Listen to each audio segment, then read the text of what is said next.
আসসালামু আলাইকুম। আপনারা সবাই কেমন আছেন? আলহামদুলিল্লাহ, আমি ভালো আছি। আজ আবার নতুন একটা ভিডিও নিয়ে চলে আসলাম।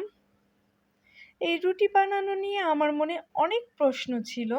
যখন আমি রুটি বানাইতে পারতাম না, তখন ভাবতাম, রুটির আটা মাখে কিভাবে? রুটি এভাবে গোল হয় কিভাবে? রুটি এভাবে ফুলে ওঠে কিভাবে? তবে আলহামদুলিল্লাহ, এখন আমি পারি।